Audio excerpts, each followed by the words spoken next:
We're pleased to have UUfie as our second speaker tonight, and in particular thankful that both Irene, Gardpoit, and Eiri were able to be here.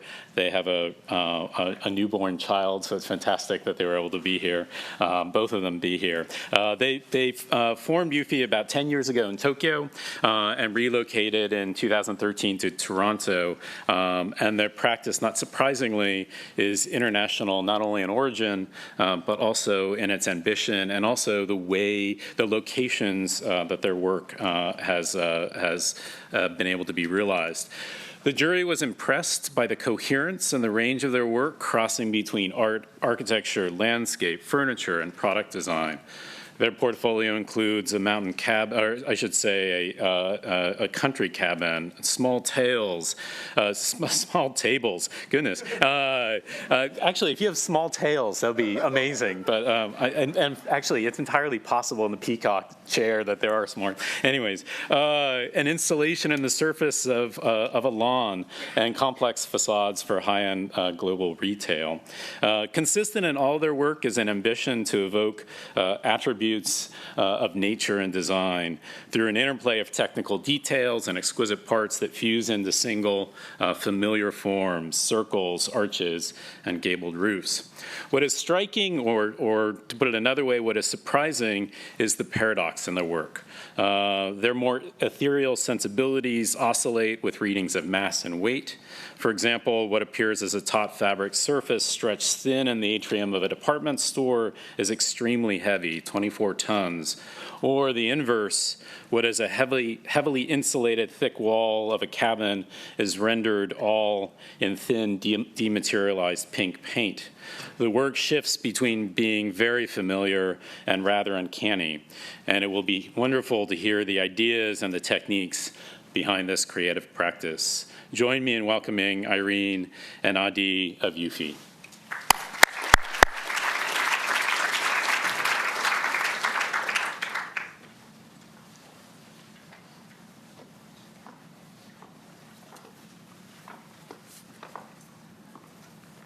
What's this?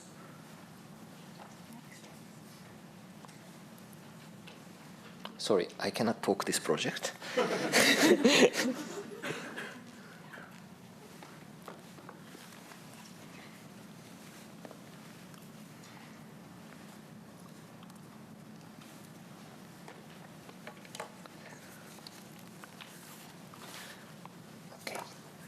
So I will start to talk, and I will pass to Irene, and maybe back to me, and go back to Irene later. And thank you for receiving this, giving us this award. It's a great honor, and it's also having this opportunity to share our work. And Paul, thank you for introduction. I hope I still have something to talk. So my name is Eiri. And this is Irene. We founded UUfie in 2009 in Tokyo, and we relocated in Toronto in 2013.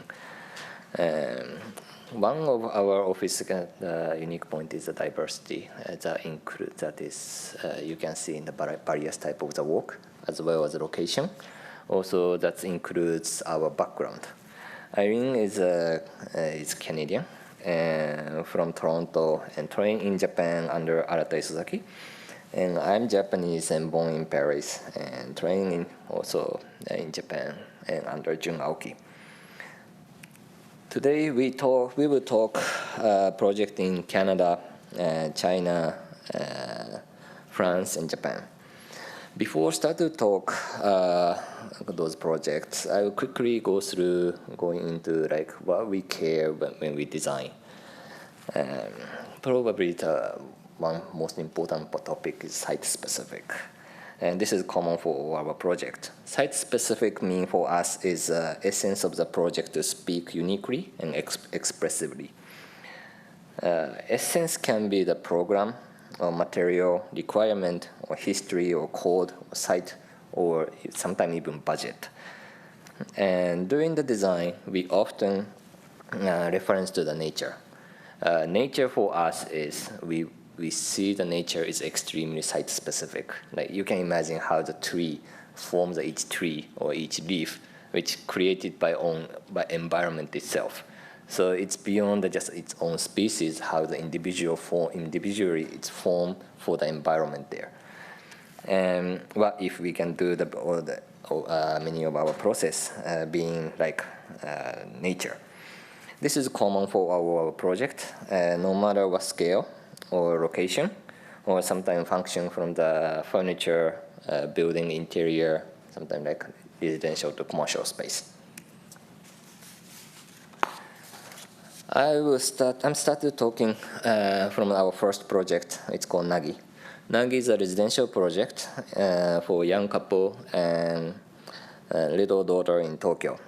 And this was completed in 2009. And building is a typical old apartment that completed in 1980. During that time, format of number plus LDK, which was the mainstream in the market. Number mean is the amount of the bedroom, and L is the living, and D is dining, and K is kitchen. And probably it's still quite the same. It's not big different now today. But of course, it's divide the space, limited space into the small rooms. That create the division. Sometimes in the family. Also, it tend to create the space in dark. So client wanted to make their home in open space to create a transparent relationship in the family. And also adaptable, need to be adaptable for the family dynamic and growth, and sometimes parents visit or they need to walk or kids to play around. So we understand the client wanted to have open space, but in reality, sometimes you need privacy, quiet space, or want to make a very loud noise. So what to do with here? And we start to look at the monorail. Monorail divide the city, like how to say, monorail track divide the city, and which is very different as how the street, or especially how compared to the train line divides. The underneath of the track connect physically, but it's creating dividing the space in zone. And then at the same time that the line of the track connect the different zone functionally to let the city to walk. This is a view, looking the model from top. I will just quickly explain as a plan. Right-hand side is the bed, 2-bedroom, which also have an entrance. And middle part is all the kitchen and bathroom. And left-hand side is also it's bedroom and it's a living space, but it's basically it's a very flexible space. And two curved line, and that you can see from the left to right, and also right bottom are suspended off from the ceiling, like a monorail track. We also hung the curtain to them to divide the space softly. This allows to keep the privacy, but still moving the air and also light to go through. At the same time, you feel the atmosphere, the feeling of the other family member in the next space. You can see how it's compared to like neighbors. Neighbors, the building doesn't even connect the bottom and top, or divide it into the space, so that when you open the window, none of the room has a cross ventilation. But since our room is connecting the up and bottom, it's the air and then light flow.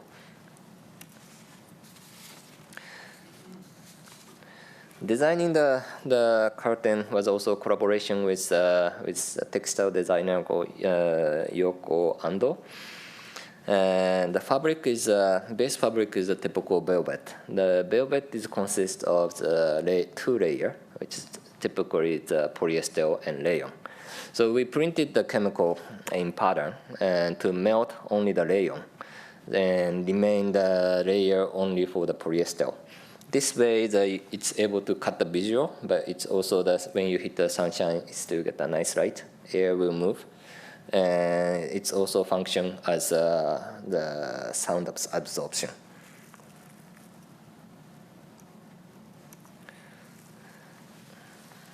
And after destroying, the first thing we did was we destroy everything since they want the open space. But when it's destroyed, and then when we install the wood floor, all the materiality was too strong for the house. How to say? We felt it's too strong for the house. So we are thinking how to actually eliminate the materiality, and we decide to stain and also the paint the floor and wall and ceiling, everything on the concrete and wood floor in diluted paint.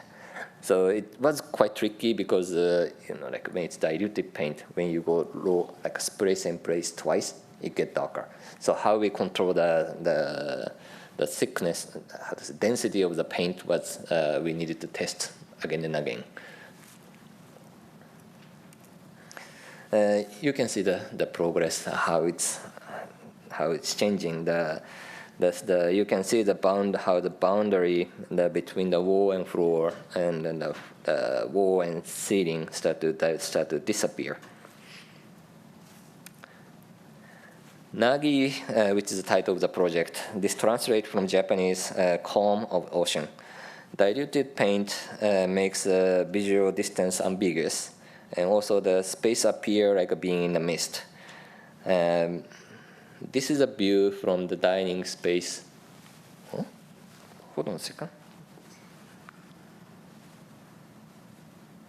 The proportion looks different.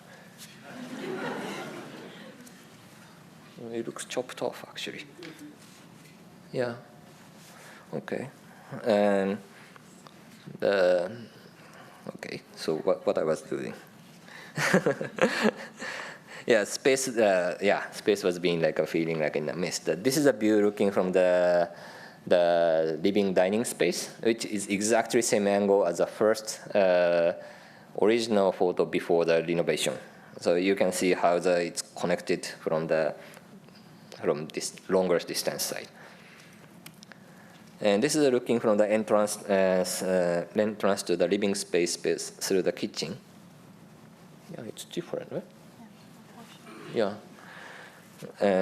We installed the curtain as an initial hint, and how to use a metal pipe. But we're hoping to utilize the pipe by client by hanging the furniture, sometime like painting or bag or clothes or whatever way to become the backbone for their life. And sometimes after the completion, the client was always sending us the time to time how they use the space. Especially for the residential project, we believe the design of the space should be should be the backdrop or background for their life. So we hope that I think it's very nice background, and it's soft. It's emphasized how their life is growing there. And this is also the relation with the client taught us what we should care, what we shouldn't forget as an architect. So it's very heartwarming project for us, and it's first, but we feel it's always we should keep in our mind.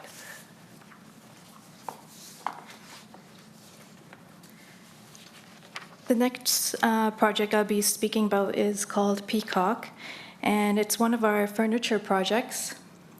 And this project was initialized when DuPont asked us to design something to feature the material corian. So what we did was we did a Google search to kind of see what other designs have been done with corian. And of course, many things appeared, and we kind of asked ourselves, what could we do that would be new? We didn't really want to create a one-off installation, so we came up with the idea about thinking of using corian for product and furniture design. So after several iterations and working closely with the manufacturer, we came up with the idea for chairs. We first started out our study by using paper, since it has somewhat of a similar property to corian. The photo shows our study model and the presentations for 3 chairs that appear very mesh-like in a kind of gallery space. The technique thermoforming is the application of applying heat to the sheets to make it malleable. and to allow it to be formed onto a mold. But the time in which it is malleable is very limited. So here you can see half the mold of the large peacock. So similar to the paper models, the corian sheets were actually first cut, and then they were heated. The time frame to actually manipulate the material onto the form is very short. So it actually required 5 to 7 people at once managing and pulling the sheets within a few minutes. The process was so time sensitive that each person really needed to know precisely what they were doing and where they were going to go with the material. So of course, this resulted in a lot of failed pieces before we perfected it.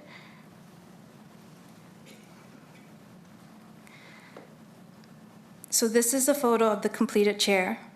The large chair spans 3 meters wide and 1.5 meters tall. The character and the process to make the chair is literally translated to the idea of capturing a fleeting moment, like in nature when a peacock fans its tail or when a flower blossoms. The chair, of course, is more than a standard chair. It's very sculptural, and like a throne for a queen, it acts as a backdrop for anyone sitting on it. So it has been very interesting to see how people have been engaging and interacting with the chair. They automatically sit upright and pose.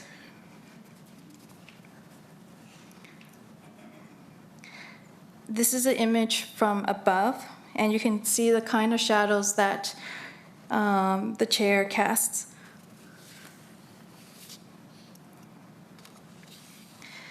These are 2 other examples of furnitures and product designs. One is called Echo, and it is a set of table where we investigated the blending of metal and wood into one material. De Novo is a set of hand-blown glass objects that use the center of gravity to balance like an egg on its tip. Both conveys this kind of harmony between imperfect to perfect. So for furniture and product design, it's just one component of our studio where we have great pleasure in experimenting with different materials. It has also led us to visit new opportunities and to share our designs with different groups of people. This project is called Lake Cottage, and we were asked here to propose a cottage extension on a very modest budget. It's located 2 hours drive north of Toronto, and it's in an area called Kawartha Lakes.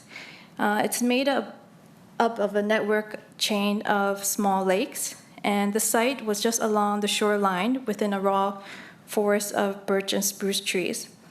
The client needs space that would allow a large family to use for dining, living, and sleeping.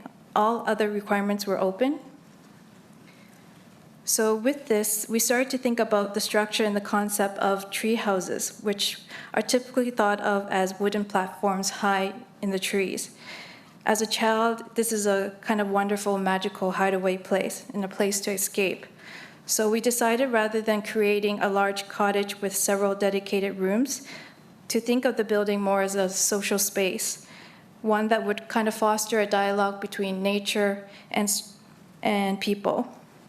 So the space needed to be flexible to allow the various functional use, be comfortable, warm in the winter, cool in the summer, and be a place that people would want to come together.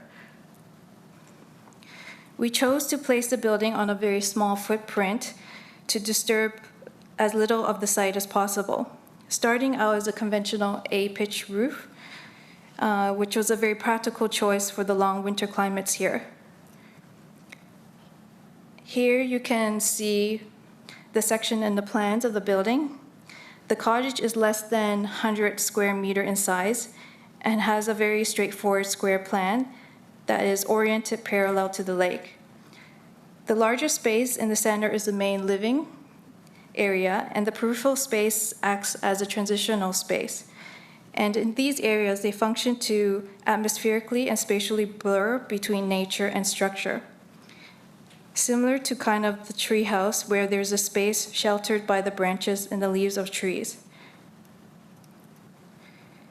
The section shows the A-frame structure, which is more than 7 meters tall.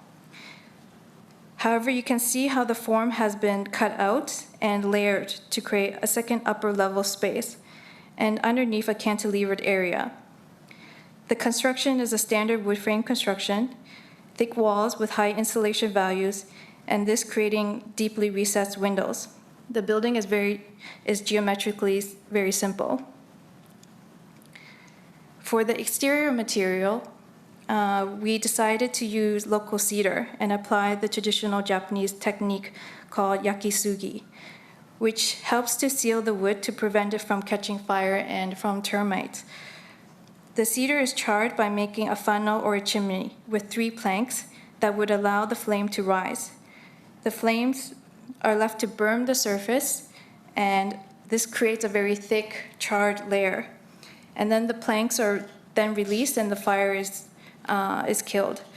This was a very effective and efficient way of finishing the cedar.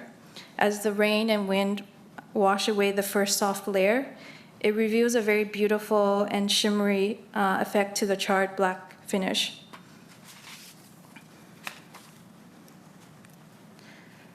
Here's a completed photo taken from the lakeside. The building is covered in black steel on the roof and with the charred cedar on the wall. The mirror is used to cover the ceiling and walls of the exterior terrace, and this creates the transitional space, giving the illusion of the building floating or of the forest going into the building. The interior is made up of 14 various openings. There are 8 broad skylights that allow light to filter softly in, and carefully positioned windows that provide varying views of the sky, trees, and water. In the center, a wood-burning hearth provides warmth and a natural place to gather. And during the summer, the windows open to allow cross-ventilation. So no mechanical system is used in this building, only natural source of fire and air. The proportion and symmetries of the building are comforting. It's not too large, but there's still a feeling of air and light.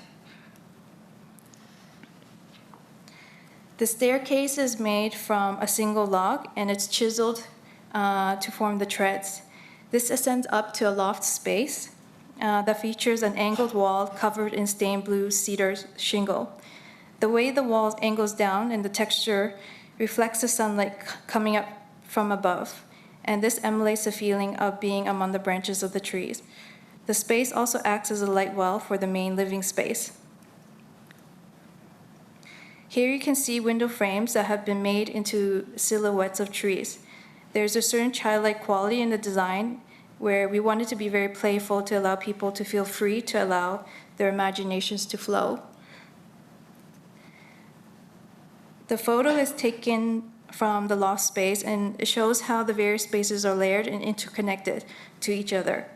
There's a direct flow and communication between the spaces. Many details in Lake Cottage were developed with an eye towards revealing the natural quality of materials such as wood, stone, and metal. This capitalized on the strength of the local carpentry trade, while also practicing sustainable principles. Together, these kind of elements inspired a feeling and a connection to nature and discovery.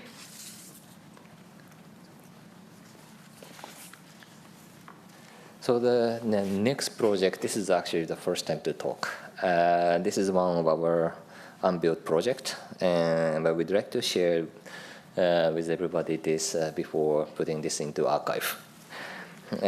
Project located in Markham, which is 30 minutes away north from the Toronto, which has a mundane, the suburban cityscape of the car society. Building was in for the mixed-use commercial building, which is similar to any of the strip mall, as you see in the photo. Every building has a large parking space in front, and small retail making the maximum size of the advertise to show their existence to the driver on the street. But in reality, well, even from here, I don't really know what it say on the advertise. So it's not effective. This is a satellite photo. So it is obvious the distance of the building is quite far from the street because the parking is dividing it. So our proposal is to invert the strip mall inside out. All the commercial space face internally. And parking remain in the front by bylaw because of the very strict bylaw, but integrating into the building and landscape. As you will see, I will explain later. This way, the building itself becomes an attraction to the driver to the street. So this is the plan. Building consists of the 2 square volume with a pyramid hip roof.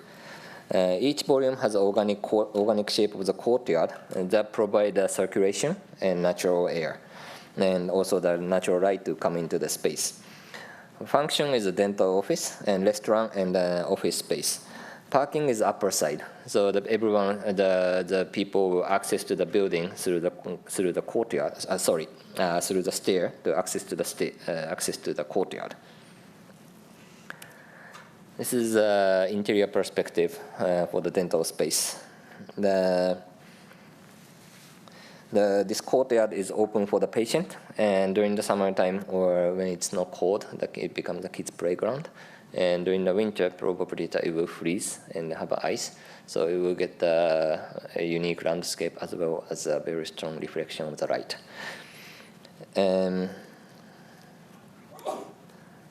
The front of the site is it's normal suburban street, but the backdrop of this building has a deep green and mature tree from the conservation forest.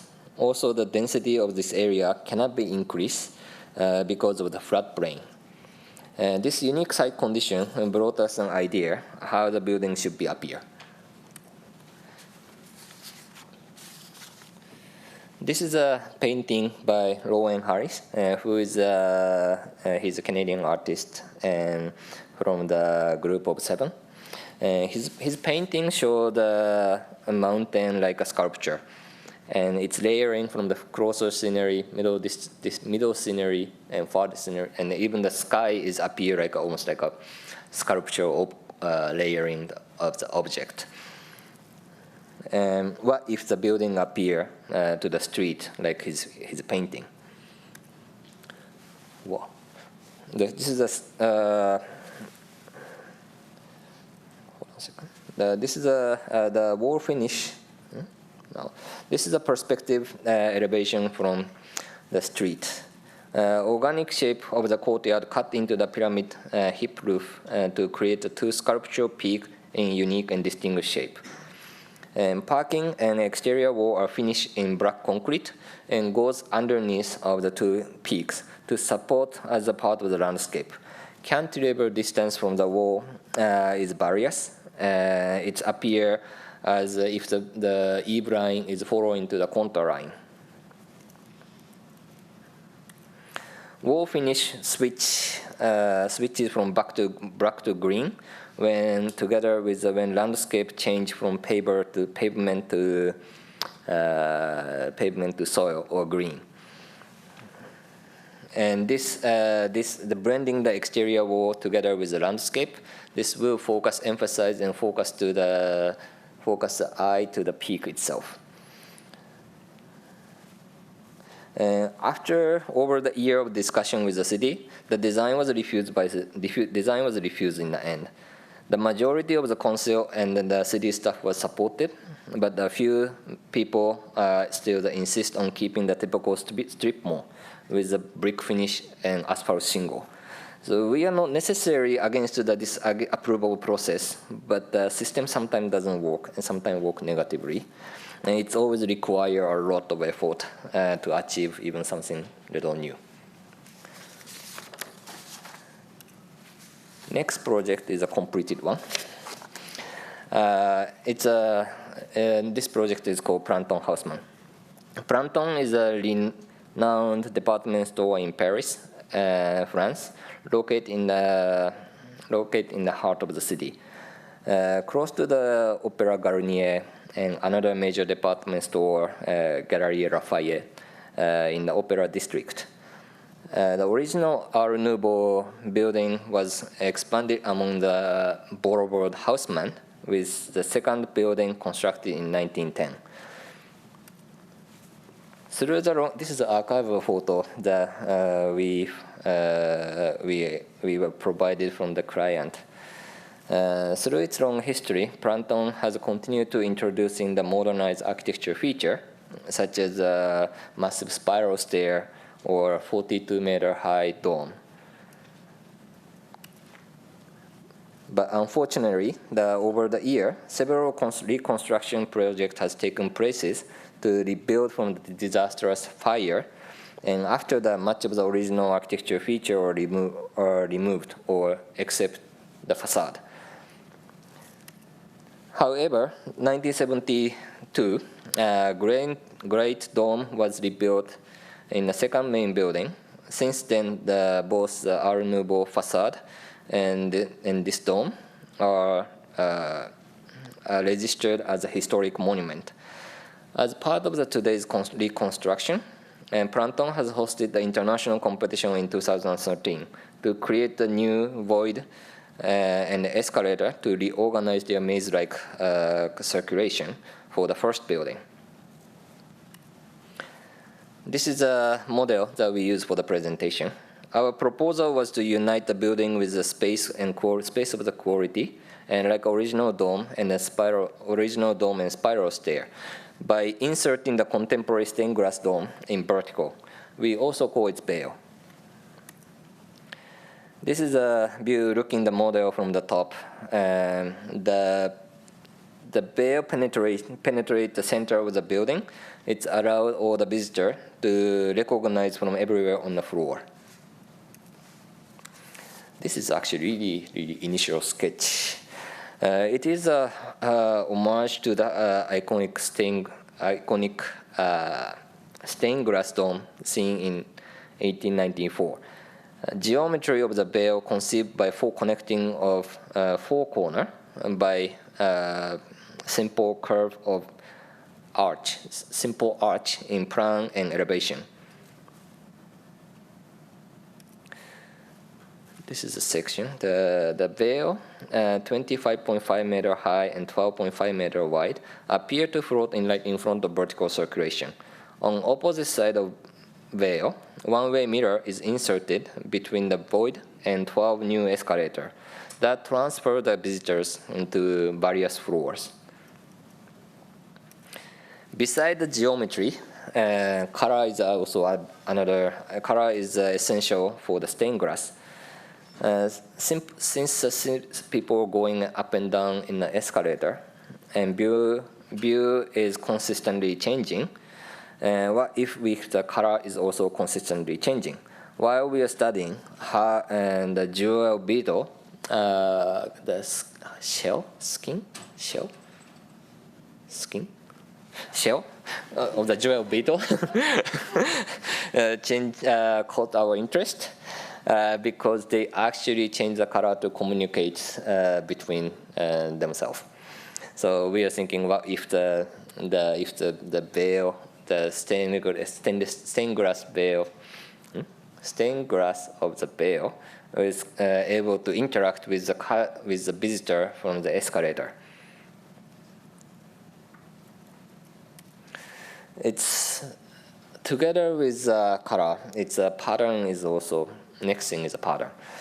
To create the pattern, we researched the existing stained glass dome from the next building, and created the new floral pattern and repeat and mapped onto the veil. And floral pattern it represents the Printemps identity, which named after the season of spring in French, as well as respect of the traditional Art Nouveau motif, flower, planting, or nature. But it's what we are thinking in our mind, but it's quite difficult to imagine actually what will happen because the reflective of the dichroic glass is very strong. Every little lighting condition change the visual, the effect quite drastically. So, like for example, on the right-hand side, I'm holding the one layer of the veil, but in reality, in reflection, I don't know why, but the veil, the metal, the white layer seems like exists. Like my finger looks like transparent. I actually don't know why it's still happening, but those kind of unexpected effect it's happening in everywhere. It's also installation on site was quite difficult because the original building has a very rough the site condition because sometimes from one end of slab to other side it's like 1 inch, over 1 inch different. So how are we going to absorb the existing condition into detail? This right-hand side, this board is one of the probably most important detail for this project to achieve the construction. You can see the center is off center. If we have a 3-pin, when you turn outside, it moves the panel in like a circle, which controlling the X and Y. And it's also the middle board is able to control in the way of like Z. Well, anyway, this one board is able to control the panel in 3-dimensional. So this is without establishing this detail, we didn't even achieve this final installation. We worked with the manufacturer from Czech Republic, and they are, because of their social background, they actually have a very, very good engineering team in there. The bill is, this is a pre-assemble and also the cutting process in their shop. Bill consists of the 2 layers of aluminum, and left is a top layer, and right is a second layer.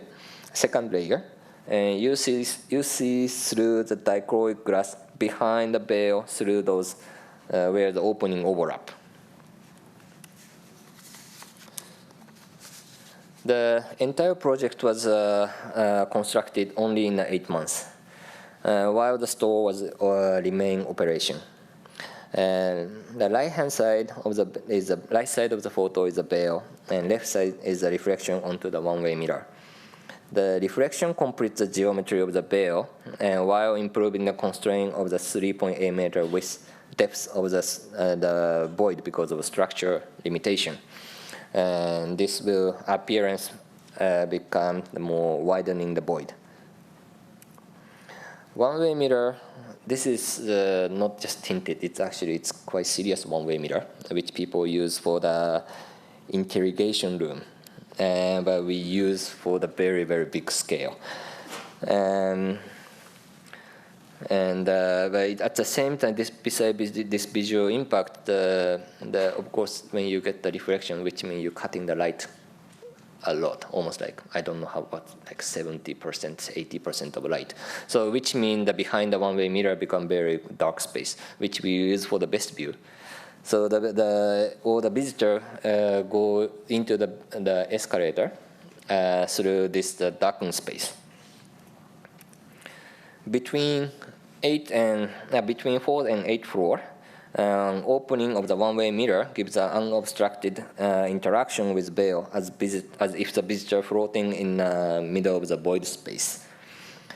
The contrast of the experience in darkness and brightness makes the experience of circulation eventful.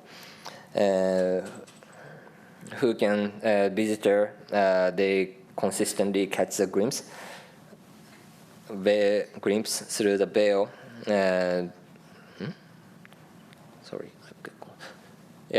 The visitor consistently catching the glimpse through the veil to see all the little space behind. And because of the veil's geometry, the distance between the veil and visitor is consistently changing while people are going up and down. This is while when we are looking how the people moving, that everyone's keep on looking down or looking up. It's quite nice to see how the people enjoying the space, because typically in the department store, the escalator is the time when everyone wants just time pass. So typically the negative time, the time that gives a negative experience becomes some joy to the people. This is looking the veil from the retail side into the void space. And this is the view looking up the void from the lower level. And together with the first completed image, that's looking the void from the side. Veil and its reflection complete the symmetric geometry, which is a biconvex shape in horizontally and vertically. This is a new interpretation of the dome with a colorful stained glass, as well as being an icon for the Printemps in the historic Art Nouveau building.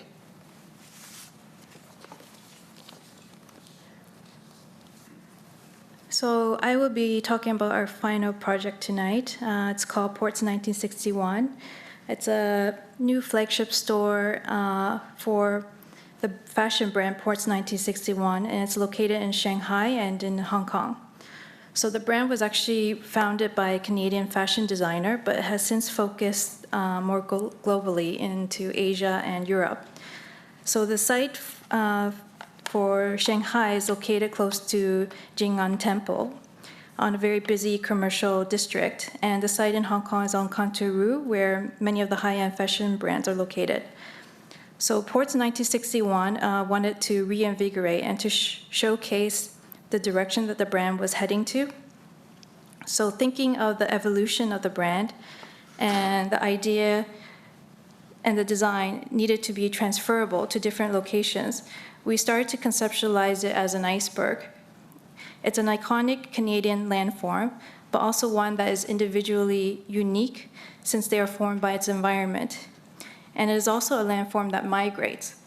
So using this, we interpret it into a distinctive glass facade that would undulate and expand, and a facade that would transform with its surrounding.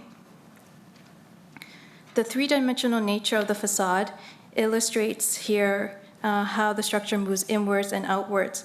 We decided on using the largest size of glass block, a modular brick system, to derive all these various conditions. And the most challenging, of course, being where cantilevers. The project involved devising a joining system, and also for us to enable to make these kind of oblique arrangements.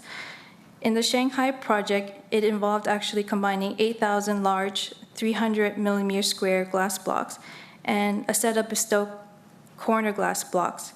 We came up with the idea of mitering 2 individual glass blocks and heat welding them together to create the largest corner glass block. This allowed us to have the same dimensions of the single block.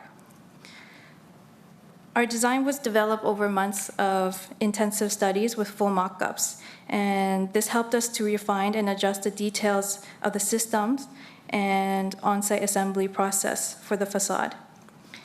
Here we are studying the various glass block conditions, the finishing, the light effects.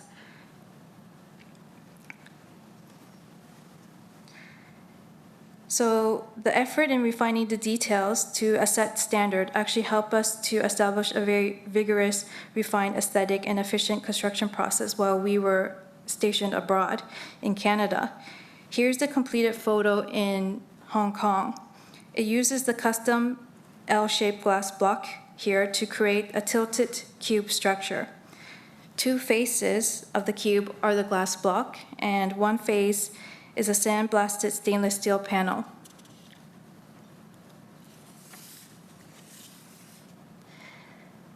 So depending on the angle that you look at the facade, the steel side creates these reflections that scatter the light and colors of the typical Hong Kong landscape. However, on the opposite side, the facade evokes a very tranquil condition of a very soft illuminated surface. The facade for Hong Kong store reflects the diverse character of the city through these different perspective faces. As a facade project, we think of designing it as an interior wall for the city. The connection to the city and the public is more important than how it relates to the interior space for the building. This is something we always consider. So here's a completed photo for Shanghai project. You can see the flow of the city and the pedestrians or car are reflected in the shape of the building. The facade changes with the time of day. The satin finish appears very monolithic and stone-like in the day, but in the night it illuminates.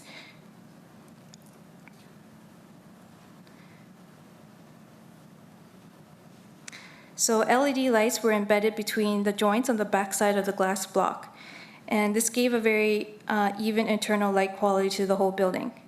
The complex steel structure is concealed behind, but is what made possible the cantilevering.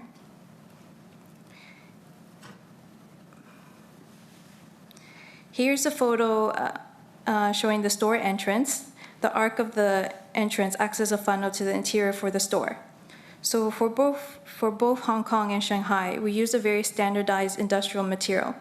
We like to use materials that are familiar, but whose architectural and artistic potential can be further explored. The iceberg is an example of how we conceptualize a project with an analogy to the natural world. Reflecting on the natural world reveals to us these kind of limitless connections of things. We always aim to make architecture a sensory and visceral experience. Spaces that we hope engages people and make them aware and curious of nature and our place in the world. So that's it. Thank you.